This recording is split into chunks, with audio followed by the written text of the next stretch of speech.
George R.R. Martin, the man who wrote Game of Thrones himself, arguably one of the greatest book writers of all time. You cannot really deny that too much. Game of Thrones, you can say what you want about the TV show, which we will definitely get into that as this video goes on. But in terms of the books, they are some of the greatest books that have ever been written, some of the greatest fictional books ever in existence.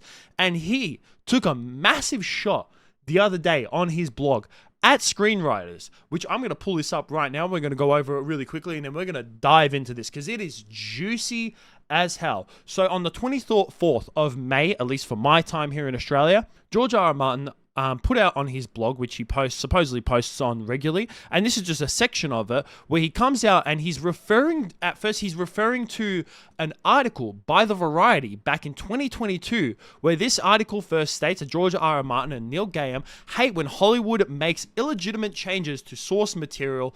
Fucking morons is what they call them. And he kind of doubles down in his blog where he states right here, he says that that was all back in 2022, but very little has changed since then. If anything, things have gotten worse. Everywhere you look, there are more screenwriters and producers eager to take great stories and make them their own. It does not seem to matter whether the source material was written by Stan Lee, Charles Dickens, Ian Fleming, Roald Dahl, Ursula K. Le Guin, J.R.R. Tolkien, Mark Twain, Raymond Chandler, Jane Austen, or, well, anyone. No matter how major a writer it is, no matter how great the book, there always seem to be on hand who thinks they can do better, eager to take the story and improve on it. The book is the book, the film is the film. They will tell you as if they were saying something profound. Then they will make their story their own. They never make it better though. 999 times out of 1,000, they make it worse. Say it for the fucking people in the back, George R. R. Martin. Holy shit, I have never heard someone say something as true as anything else. Oh my God, in today's day and age, I don't know what it is with these screenwriters and just real Hollywood producers and Hollywood in general, when they are taking a source material of something, and instead of staying faithful to that source material, they decide to go completely off script and think that they can make it better. And in recent times, we have seen, and there are so many examples, which I am going to give in the next few minutes while we go through this video, is that it never works out. Like George R. R. Martin says, 999 times out of 1,000, it does not work. There may be that one time where it actually does work out, and it's great. And we go, hey, the people who did this, the screenwriters for this, they did a great job. And it's good to see that they took the source material and made it even better. But 99% of the time, all they do is just fucking make it worse. And I saw a lot of people make an example of this when it came to Game of Thrones, and they were kind of calling George R. R. Martin a bit of a hypocrite, just a little bit, by saying hey, you're saying this, but yet again, look at what happened to season 8 of Game of Thrones, where you kind of gave, D&D the green light. You gave them the ending and you let them do what they did. But that's not actually necessarily true. Now, Game of Thrones was one of the greatest TV shows ever.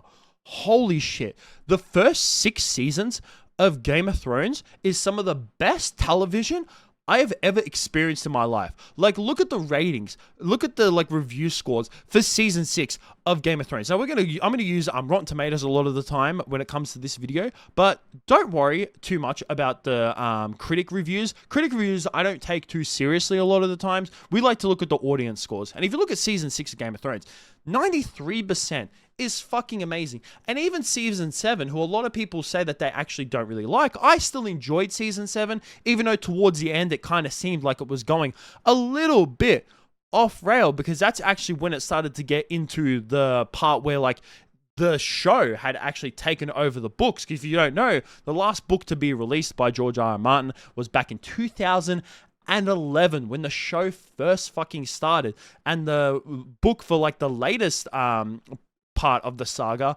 is I think he said he's 1,000 pages in and he's still got a lot to go, and I think there's another book on top of that after that. And George R. R. Martin, he did give D&D, the 2 producers, and their names are D.B. Weiss and David Benioff, but they're both known as better known as D&D, for, because both of their first names start with D, and they are the ones who were the screenwriters for Game of Thrones. Now, when it came to the last season, they were given by HBO, they were given more seasons than just season 8. They were actually given, I think it was like 2 extra seasons and multiple episodes, because I can't remember off the top of my head, but every Game of Thrones season had multiple episodes, where each season, the first few seasons, all had 10 episodes each, where it came to the last season, it only had 6. And you might say, Donnie, 4 episodes isn't that much. Well, when the show runs for as long as Game of Thrones does, each episode is 4 hours long. That's another 4 hours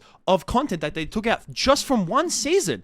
And then also HBO gave them an extra season to do, because George R.R. Martin, he did give D&D the ending that he was initially planning to do. Now, there might be changes to the ending, considering, a lot of people didn't like it. But the reason why people didn't like the ending of Game of Thrones was not necessarily because the way that the stories finished, finished were bad. It was the fact that everything happened like that. When it came to the entire Game of Thrones, when it came from season 1 to, you can even argue, for season 7, everything progressed at a very great pace. Everything progressed extremely well, and it flowed so great. And the character development that was put in through all those seasons. Then when it came to season 8, and it came to, everything wanting to gel together, and then all these different plot twists and everything was meant to happen, instead of letting it progressing slowly and letting characters develop and letting Daenerys slowly turn into, going her from this kind person who's trying to save the world and free the world of slaves, to being someone who's just committing fucking genocide. It just comes out of nowhere. She went from Daenerys to a Lannister in 30 fucking minutes. I didn't even finish season 8. I know what happens at the end of it, but I refuse to watch the last few episodes. I watched the first couple episodes, the first 3 episodes of season 8. I'm just this shit's unbearable. And then it just gets even worse. Now, like I said, I know what happens, but I ain't watching the end of that. Because these guys, what did they do? They were in such a rush to finish the show, because they were actually given a trilogy, their own Star Wars trilogy, that they were wanting to rush and get Game of Thrones done with as soon as possible. So they thought that they're these great screenwriters, and that they could easily finish the show so quickly, get it over and done with, and they could go ahead and work on Star Wars. Well, guess what? After the shit show that they put out for the Game of Thrones season 8, their Star Wars trilogy was actually cancelled. And you know what? Good. They didn't fucking deserve it. Another great example when it comes to screenwriters thinking that they can do better than the source material. And we're going to stick more to books here, because, George R.R. Martin being the writer of Game of Thrones, I think it's very suited to stick to that type of media. The Witcher. The Witcher books are some of the most beloved books in history. The Witcher books, I've never personally read them myself. I have played some of the Witcher games. I do enjoy them a little bit, probably not as much as others, but I still say that they are some of the greatest I've seen. I give it props, even though I haven't played that much of the Witcher games, from what I've heard from friends and reviewers online, and so many people who have played the games, that it's some of the best stories that have ever been told, ever in history, when it comes to the games and the books themselves. And the Witcher series, this first season, started off relatively strong. I enjoyed the first season. Second season, as you can see here by the audience score. Now, I did enjoy the second season a little bit more than others, but I still acknowledge that it was starting to take a dip. And then fucking season 3 came around, and it was just a complete shit show. Why? Because the screenwriters thought that they could do better than the initial material. And because of that, that is why Henry Cavill actually left the show. Was because this is one of the reasons why I love Henry Cavill so much, and I'm looking forward to his Warhammer 40k movie that he is working on at the moment, is that he loved the Witcher series. He loved the books. He read the books and played the games, and he wanted to stick to the source material as much as possible, and he was willing to do multiple seasons. He talked about how many he wanted to do, so many seasons of The Witcher, but because the screenwriters and the producers started going away from the books is the reason why he hated it, because he didn't like the direction that the show was going in, and he left. And now Liam Hemsworth has taken over, And season 4 of The Witcher is going to be the last season, which is so it's so shit to see, because I think that The Witcher had such promise. If they had just stuck to the source material, it would have been such an amazing show. It would have been on the level of Game of Thrones, because it had that kind of funding. It had that feel, that grit, and it had great source material if they just fucking stuck to it. But they didn't. They thought they could do better. And one last example, I didn't watch this show, and I never fucking will, but I've already heard so many bad things from it, is Lord of the Rings, The Rings of Power. As you can see by the audience score there, it has not done well. No. Because these screenwriters for Lord of the Rings, Ring of Power, thought that they could do better than J.R.R. Tolkien. That's right. These motherfuckers think that they can just go ahead and reinvent the world that J.R.R. Tolkien created. Yeah, because you are just a random Hollywood screenwriter are better than one of the greatest fantasy writers of all time. I would call J.R.R. Tolkien like the godfather of modern day fantasy. That's how much the amount of impact and inspiration that J.R.R. Tolkien and the Lord of the Rings series, like the original 3 books, The Hobbit, and just the world that he's created in general, the inspiration that he has brought to media in general and modern day fantasy is like second to none. And then you get some fucking stupid ass screenwriters who think that they can do fucking better. But they can't. No. Lower your ego and stick to source material. Please, George R. R. Martin, say it for the people in the back. This needs to be spread more throughout Hollywood. Stop fucking up shit. If there is great source material, stick to it.